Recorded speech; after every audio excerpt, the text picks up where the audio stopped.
In a dramatic turn of events in the Middle East, Israel's cabinet has formally approved the first phase of a United States-brokered peace proposal, paving the way for a ceasefire in Gaza and the exchange of hostages held by Hamas. This marks one of the most significant diplomatic breakthroughs in the two-year conflict that began with Hamas's attack in October 2023, a war that has brought vast destruction, deep suffering, and rising calls for a path out of perpetual violence. Under the terms of this newly approved plan, Israel agrees to a temporary halt to hostilities while Hamas releases Israeli hostages, in return for the release of thousands of Palestinian prisoners from Israeli custody. The deal, part of a 20-point Trump peace framework, includes precise timelines. Israel must withdraw forces to a predefined line, and the hostages, both living and deceased, are to be returned within 72 hours of the ceasefire's activation. Prime Minister Benjamin Netanyahu's government convened in the early hours, and after intense deliberation, approved the framework that opens the door to this exchange. Israeli officials say the cabinet approval now formally triggers the ceasefire and the process of troop repositioning. The agreement, brokered by the United States with support from regional mediators including Egypt and Qatar, calls for a withdrawal of Israeli forces to deployment lines, agreed in advance, a move meant to create breathing room for humanitarian operations and the safe transfer of hostages and prisoners. Among the deepest scars of this conflict are the still-held Israeli hostages in Gaza. According to the plan, there are 48 such captives, 20 believed to be alive, whose release is central to the ceasefire. In exchange, Israel will free nearly 2,000 Palestinian detainees, including women, children, and even those with life sentences. In announcing the deal, President Donald Trump declared the end of the war in Gaza. He predicted that the hostages would be released by Monday or Tuesday and emphasized that he would soon travel to the Middle East to oversee or support the implementation.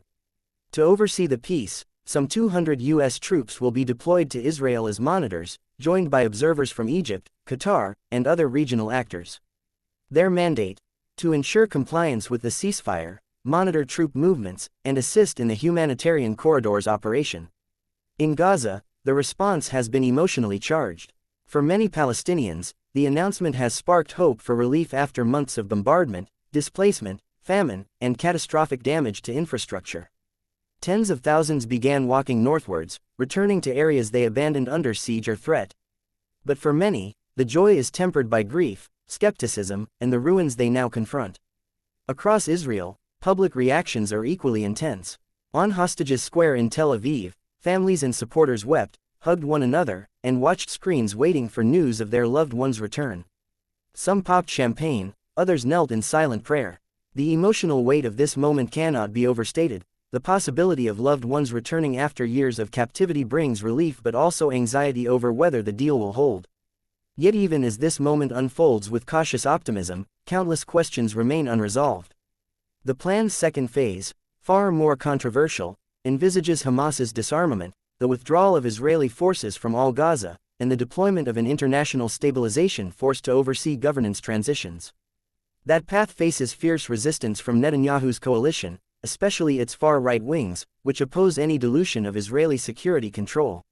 Netanyahu has committed to the hostage prisoner exchange, but beyond that, he has not pledged to fully withdraw or to cease the war entirely. He insists that Israel will maintain security prerogatives until Hamas is disarmed. From Hamas's side, Khalil al-Hayya, a top political leader and negotiator, declared that the group has received assurances from mediators in the U.S. that the war will end entirely. Hamas agreed to release hostages but has emphasized that disarmament terms and Gaza's future governance must be negotiated further. Still, some observers voice caution.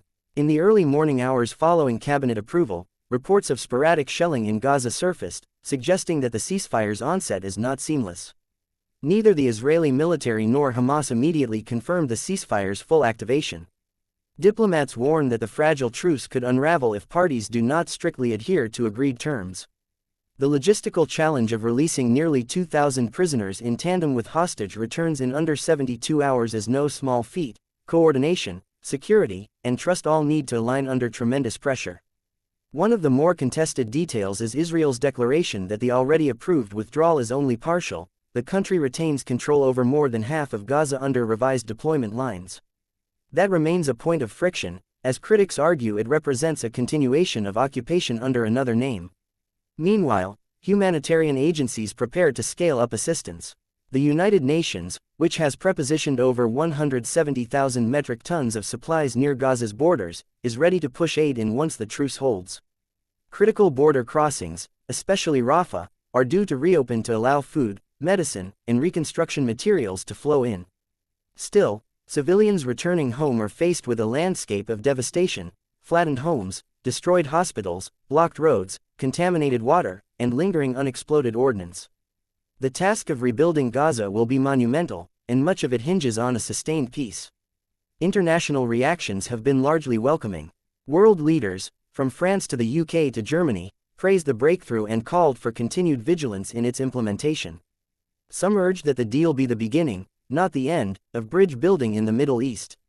Back in Israel, Netanyahu has floated the idea that President Trump deserves a Nobel Peace Prize for brokering the agreement, calling it a historical moment for which he should be recognized. Yet as much as this moment offers hope, it also tests the limits of fragile diplomacy. If either side feels shortchanged or believes the other is stalling, the ceasefire may collapse, reigniting the very horrors this agreement seeks to end. The coming days will be critical. Will hostages return? Will prisoners walk free? And will the guns fall silent? Or will this momentary pause fade into another cycle of blood and retaliation? This is American Insight. We will continue to monitor developments closely.